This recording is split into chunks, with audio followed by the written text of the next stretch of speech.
Hey guys, welcome to the Monday Movie Review, and today I'm going to be talking about Finding Dory. Now, if you've seen my previous video for the trailer of this movie, I was not really excited about this film. I wasn't necessarily looking forward to it in any way. I had a lot of concerns about it, but to be honest, it really wasn't as bad as I thought it was going to be, and it was actually pretty good in a lot of ways that I didn't expect. So Finding Dory is the 17th film from Disney and Pixar. And it's about Dory going and looking for her parents. And to me, it probably should have just been called, like, instead of Finding Dory, like Dory Searching or Dory Looking or something like that. But that's beside the point. Let's talk about the good of this film. Obviously, the animation. The animation was absolutely on point. This was a beautiful film. All the underwater stuff, even like the live stuff. Like, if you take a pic, like, they're in a truck at some point in this film, like, you see cars and stuff. If you see the cars and compare it to, like, Toy Story, the first film, or like even Cars, these cars are extremely detailed and it's like insane. Like their imagery and their, like the water is beautiful, like the reefs, the seaweed, everything looks absolutely amazing in this film.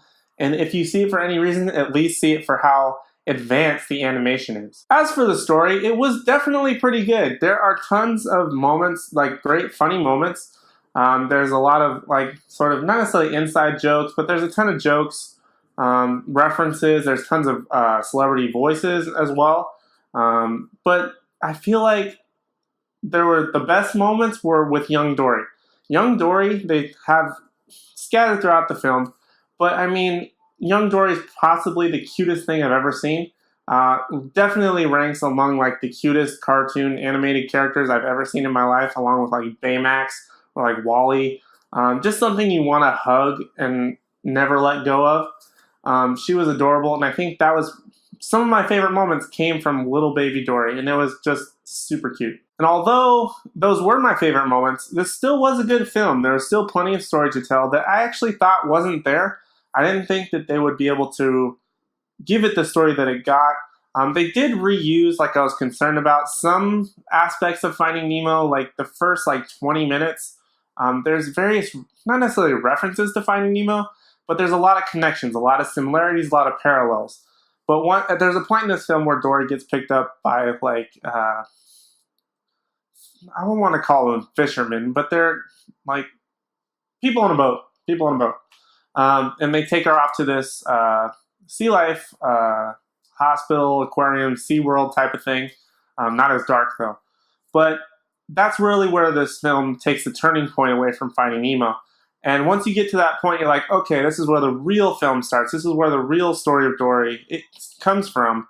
And that's where I feel like the movie really picked up. It really became its own film at that point, and we start getting more new characters. We actually start having a little bit more fun in the film overall. I feel like there were certain characters that didn't necessarily need to be a part of the film. Although it is Finding Dory, it's technically a sequel to Finding Nemo because it's after they have found Nemo. Marlin and Nemo in this film felt completely unnecessary. There are certain other characters that call back to other characters or even see characters from the other movie, and I feel like they were almost unnecessary. They just threw it in there so you'd be like, oh yeah, that's from Finding Nemo, and that was it. But the new characters were great. I definitely liked a ton of the other characters more than I liked seeing the old characters again, which was kind of weird. Now on to the bad. Now, I don't want to really call it the bad because Disney and Pixar have figured out this formula for their movies, so pretty much nothing they do is bad, with the exception of like Cars 2, maybe The Good Dinosaur or something like that, which was like their worst rated films of the Pixar films.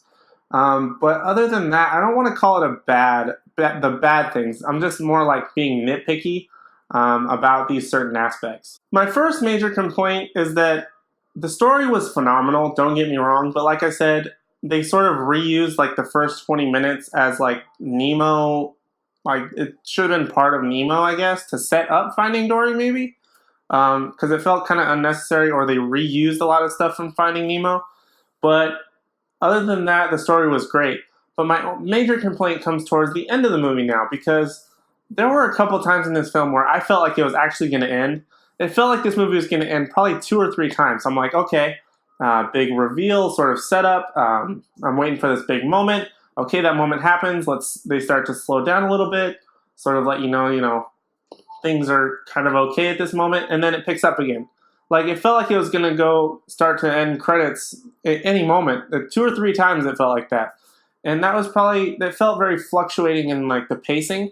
And that's really not something that felt good on the whole. It felt literally like the ocean, like it was up and down. Like it just didn't make sense like they couldn't decide how to end the film. So it was kind of confusing and messed up the pacing once it got to that point. This isn't really a nitpick necessarily, but my only other real complaint, I guess, nitpick, is that everyone really seemed to love Hank the Octopus.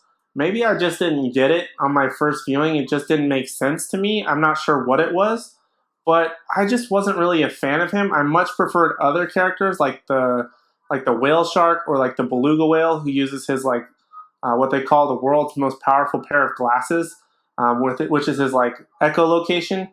I thought that was cool, which was kind of fun because the voice of that guy is on Modern Family, and I don't really watch Modern Family a whole lot, but the episodes that I do seen, it's actually pretty funny. So when he does like his whole echolocation, he thinks he's sick all the time, but he doesn't know how to make his echolocation work, and then he finally does at some point. I thought that was a lot of fun. I think it added a lot to the film. I thought the other whale shark added a lot to the film. The new characters, other than Hank, to me, I thought were a lot better than Hank, but people seem to really love Hank. Maybe I just need to see it again. I don't know. Other than those two things, that's pretty much my nitpicks about this film. I really don't have much to complain about. It's a Disney Pixar film. They know what they're doing at this point. They're 17 films deep in their run together, and they've made very few mistakes. They understand the formula now, and really, they can't make a bad movie at this point. So the overall grade that I'm going to have to give Finding Dory is a B+.